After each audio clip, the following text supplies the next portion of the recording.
there's minimum of core classes. I think he has to have 16 graduating from high school. So every school has a compliance office. So like when we're recruiting somebody, we just ask them to send their transcripts. Then their transcripts come to our school.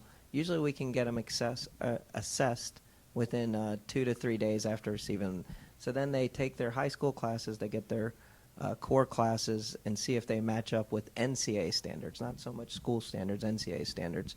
And then after that, there's SAT, ACT scores, and it's basically a sliding scale. There's not one minimum for the SAT and one minimum for the GPA. It's a sliding scale that they work back and forth together. So like, let's say if you have a 2.0 GPA, you have to have somewhere in 1100 SAT. If you have a 2.5, then your SAT score moves down that it can be less to be eligible by the NCAA. So everything's done off a sliding scale. It rotates a little bit each year. It's a little bit more detailed than finite because it depends what classes are transferred into the school. And so sometimes a student might say, well, hey, I have a 3.1 GPA, but then they get assessed by our compliance, and that might move it down to a 2.7 because some classes aren't accepted by the NCAA according to what the high school standard was and the NCAA college standard was.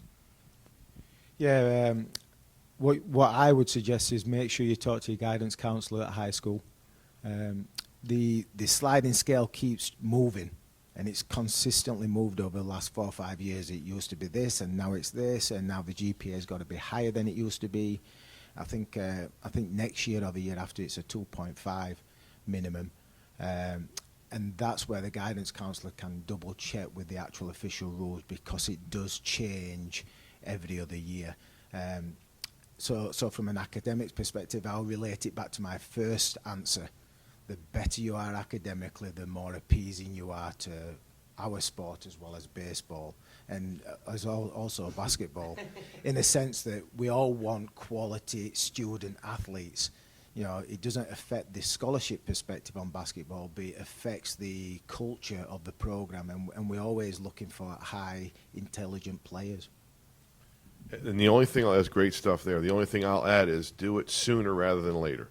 Get in there if you're starting to think you want to play college athletics, whatever level, Division I, II, or III. Maybe when you're a sophomore, get in there with your high school guidance counselor. Get to know these rules a little bit. Don't wait till your senior year and say, oh my gosh, I need a 2.5 and I didn't take the ACTs, and you can only take so many classes as a senior, core courses. Get in there your sophomore year. Get to know that stuff a little bit. Don't wait till the end.